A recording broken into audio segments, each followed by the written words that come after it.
Hello everyone, welcome back to KABALAKA TV.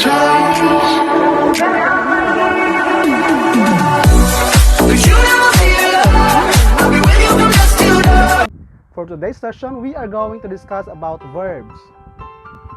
However, if you are new to this channel, please don't forget to subscribe and click the notification bell so that you will be notified and updated every time I upload new educational videos. As I have told you a while ago, what we are going to discuss today is about verbs. Verbs are important components of grammar and linguistics. Their main purpose is to describe the state of being and convey the action. There are several types of verbs, but what we are going to focus today is about the auxiliary verbs, or we call this one as helping verbs. The forms of do, which are auxiliary verbs or helping verbs, are the types of verbs that we are going to discuss today. So what do you think is the function of an auxiliary verb or helping verb? Correct. Auxiliary verb or helping verb helps the main verb of your phrase or of your clause. At the same time, they always precede the main verb. Examples of auxiliary verbs or helping verbs are the following. We have the word am, we have the word are, we have the word be, the be verbs, we have the word do, we have the word shall, we have the word may, and the other forms of do. Remember that we have three forms of the verbs that we are going to discuss today. These are do, does, and did. You take notice also that the forms of do, does, and did can be used as helping verbs, and sometimes they can be also used as main verbs. But our focus today is about the auxiliary or helping verbs.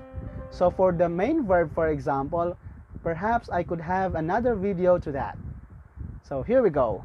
So without further ado, let us now have the discussion about the forms of do, does, and did. Basically, the words do, does, and did mean to perform, commit, or carry out an action. Now, when can we use the word does? Remember, we can only use the word does if we are going to express our statements, our feelings, our ideas in present tense. And at the same time, you take notice of the number of the word does. It is used only for third person singular. So what are these third person singular? We have the word he, she, and it.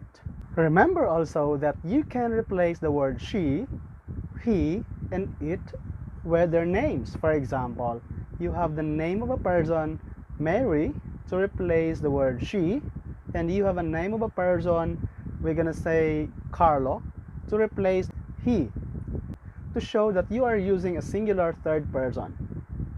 Alright?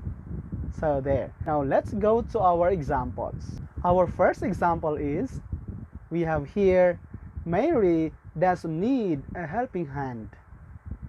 So the word Mary here can be replaced with the word she and vice versa. Another example that we have here is, he does work so hard. In the first example a while ago, our verb phrase is does need. Alright, so our main verb here is need, and our auxiliary verb here is the word does. So we use the word does here because we have a singular subject and we are expressing our statement in the present tense. Okay? For the second example, our verb phrase is does work. Our main verb here is work, and then our auxiliary or helping verb is does. Again, we use the word does here because our subject is singular, and that is he. Alright? However, we can convert them into negative statements by just adding the word not. So for example, if we are going to convert the first sentence a while ago, we have now here, she doesn't need a helping hand. Or the other one, she does not need a helping hand. The other one is spelled out and the other one is a contracted form. So this contracted form undergoes a process which is contraction. Alright, so when we say contraction, it is a process of combining two words to become one by using an apostrophe. For the second example, if we are going to have the negative statement, then we have here, he doesn't work so hard, or the other one, he does not work so hard. we can also convert them into yes-no questions. So if we are going to convert the first example a while ago into a yes-no question, then we will be having this one. Does she need a helping hand? And the other one would be, does he work so hard? You take notice that in our statements, we are not rising in our intonation. However, in our yes-no question, we have to rise in our intonation. Now, if we are going to answer affirmatively to a yes-no question for the first statement, what would be our answer? Very good. The answer would be, yes, she does. And for negative answer would be, no, she doesn't. And for the second one, our affirmative answer is, yes, he does. And the negative answer is, no, he doesn't. Is that clear? Now let's go to the other form, which is the word do. The question is, when can we use the word do? Remember that we can only use the word do if we are going to express our feelings, our ideas in present tense. At the same time, if our subjects are the first person, singular and plural, the second person, and the third person, plural. So what are these persons? So we have here the first person, singular and plural, are the following. We have the word I and we. I is singular, and then we is plural. So what about for the second person? We have here the word you. And we have the last one, we have the word they, the third person plural. So to sum it up, we have here the subjects that are suited for the form of do. Now let's go to our example. The first example that we have here is, I do want to finish my study. You take notice that our verb phrase here is do want. I do want to finish my study. Alright? So you take notice that the main verb here is the word want, and the helping verb or auxiliary here is the word do. So why do I use the word do here, not does? I use the word do here because the word I is one of the exemptions of subject-verb agreement. Our other examples here are, we do sing a number of love songs, they do have anything to eat, you do have a plan to visit your mother. Our verb phrases here are the following. We have do sing, do have, and do have. Alright, so we have here the word sing is our main verb, the word have also is our main verb here. And the auxiliary verb that we use here is the word do. As what we have done a while ago, we can also convert these statements into negative statements and into yes-no questions. So if we are going to do that, we do not sing a number of love songs, they do not have anything to eat, you do not have a plan to visit your mother. Or you can have the contracted form, we don't sing a number of love songs, they don't have anything to eat, you don't have a plan to visit your mother. Now what about if we are going to have the yes-no question? What would be the yes-no questions of all these statements? So number one, we have now, do I want to finish my study? The second question would be, do we have to sing a number of love songs? The third one is, do they have anything to eat? And the fourth one is, do you have a plan to visit your mother? You take notice again that in your yes-no question, you are going to rise in your intonation. So if you're going to answer these questions affirmatively, our answers would be, alright, so you have there. Now let's go to the last form of do, which is did. Now when can we use the word did? Remember that we can only use the word did in the past tense. And you take notice that all persons can be used here. Now let us have examples here. The first example that we have here is, James did finish the race ahead of Carl yesterday. You take notice that our verb phrase here is did finish.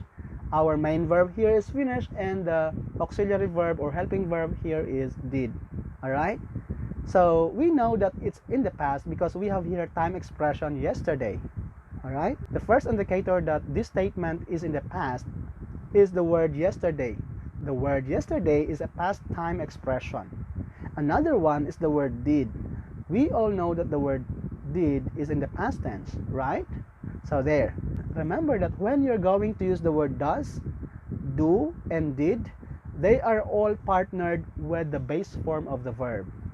You cannot partner them with another past tense or an S form of the verb. Another example that we have here is, they did win the dance competition last week. So we have here the past time expression last week, therefore we are notified that our statement is in the past. At the same time, the word did notifies us that this statement is in the past tense. Alright, so we have here the verb phrase, did win, our base form of the verb win, which is the main verb, and then we have here the auxiliary, which is did, or the helping verb. Alright, so there. Now, if we're going to convert these affirmative statements into negative statements, then we are going to observe what we have done a while ago. We are going to add the word not, or in some cases, we can contract them. So we have here, James did not finish the race ahead of Carlo yesterday. Or you would say, James didn't finish the race ahead of Carlo yesterday. Alright? So there. And for the second one, we have here, they did not win the dance competition last week.